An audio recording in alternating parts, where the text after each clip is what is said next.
आवळा म्हटलं की आपल्या सगळ्यांच्याच तोंडाला पाणी सुटतं. आवळा सुपारी म्हणा, आवळाचा गुळांबा म्हणा किंवा आवळ्याचं जे आपण सकाळी सकाळी पाणी पितो, सिरप पितो, तर ह्या सगळ्यांपासून भरपूर सारे फायदे आहेत. ते कसे आहेत ते पण मी तुम्हाला सांगणार आहे आणि मी आज तेच तुम्हाला बनवून दाखवणार आहे की आवळ्यापासून आपण काय काय बनवू शकतो.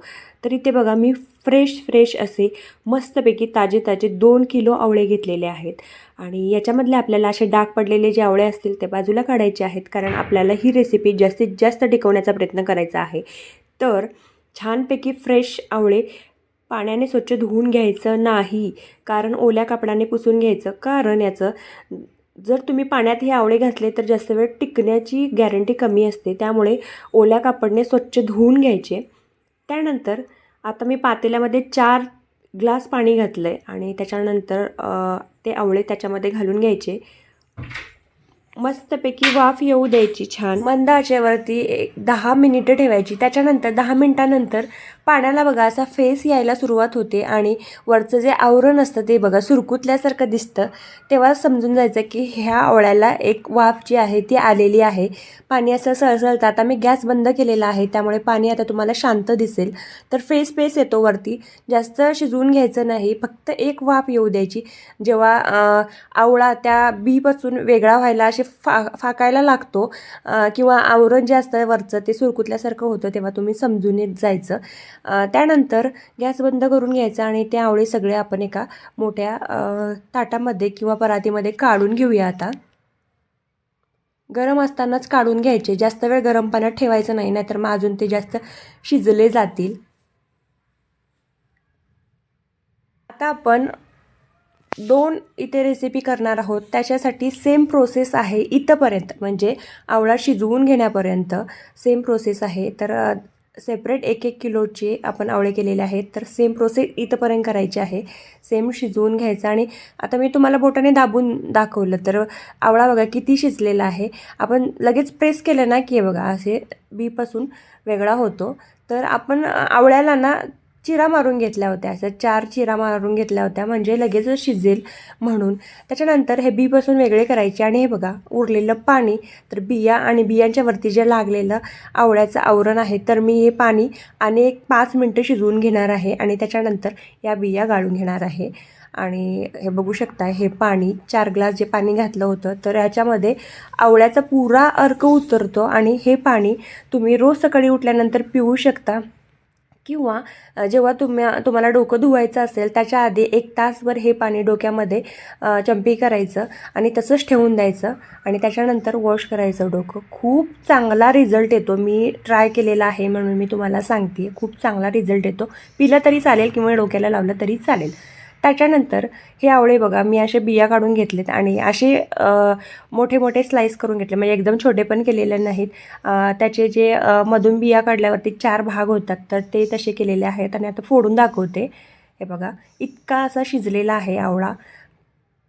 हे मस्तपैकी सगळे आवळे आता 1 किलोचे आपण असे केलेले आहेत. त्यानंतर हे बघा सुती कापड घ्यायचं आणि या सुती कापडावरती सगळे आवळे पसरवून द्यायचे, म्हणजे जे आपण आता फोडी केलेले आहेत बारीक बारीक, म्हणजे ते व्यवस्थित सुकेल आणि पाणी जर असेल या आवळ्यामध्ये तर या फोडीमध्ये, तर ते कापड सगळं शोषून घेईल पाणी. आणि आता ही प्रोसेस आपल्याला जवळजवळ 4 दिवस करायची आहे, म्हणजे कडक ऊन ह्याला लागलं पाहिजे. तर 4 दिवस ह्याला कडक उन्हामध्ये तापवायचे. जर भरपूर सारं ऊन असेल तर 2 दिवसामध्ये सुद्धा वाळतात. याच्यामध्ये जर तुम्हाला मीठ घालायचं असेल तर तुम्ही वरून घालू शकताय, नाहीतर मीठ नाही घातलं तरी चालेल. काही लोकांना असं सुद्धा आवडतं. नाहीतर पुरी प्रोसेस झाल्यावरती खडखडीत अगदी वाळल्यावर वरून मीठ घातलं तरी अतिउत्तम, ते जास्त दिवस टिकतं.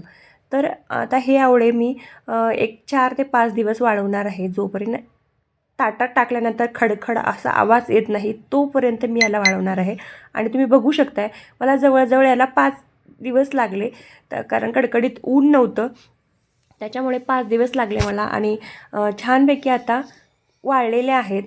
जास्त दिवस टिकतो आवळा हा, अजिबात खराब होत नाही. तुम्हाला वाटलं असेल तर वरती चाट चा मसाला टाकून तुम्ही खाऊ शकताय किंवा असं जरी खाल्लं तरी चालेल. कधीतरी आपल्याला अगदीच तोंडाला गुळणी वगैरे आली असेल तर एखादा खडा तोंडात टाकला तरी चालून जातो. तर नेक्स्ट रेसिपी बघा, सेम प्रोसेस केली होती. त्याच्यानंतर शिजल्यानंतर हा गुळांबा म्हणू शकताय किंवा गुळावळा म्हणू शकताय. जसा गुळांबा आपण करतो तसाच गुळावळा आहे हा. 1 किलो आवळ्यामध्ये मी पाव किलो गूळ घेतलेला आहे आणि छानपैकी तो गूळ खिसून घ्यायचा आणि आवळ्यामध्ये, या शिजलेल्या आवळ्यामध्ये टाकायचा. थोडंसं अर्धी वाटी पाणी घालायचं किंवा 1 वाटी पाणी घालायचं. थोडंसं पाणी व्हायला पाहिजेत आणि ते मस्तपैकी शिजवून घ्यायचं. जोपर्यंत एक तरी पाक होत नाही तोपर्यंत शिजवून घ्यायचं आणि मस्तपैकी असा आवळा आवळून येतो. जो आवळा आपण गुळात घातल्यानंतर शिजवल्यानंतर असा आवळून येतो, तेव्हा समजून जायचं की तुमचा आता गुळावळा तयार झालेला आहे. खूप छान रेसिपी होते. चवीसाठी तुम्ही याच्यामध्ये वेलची घालू शकताय. खूप सुंदर होतो, ज्युसी होतो आणि खूप दिवस टिकतो. चुकूनही याला पाण्याचा हात लावू नका, नाहीतर जास्त दिवस टिकत नाही. तुम्हाला जर असं वाटत असेल की तुमचा हा आवळा खराब होतोय तर लगेचच तुम्ही फ्रीजमध्ये ठेवून द्या, कारण चुकून पाण्याचा हात वगैरे लागला असेल तर याला बुरशी लवकर येऊ शकते.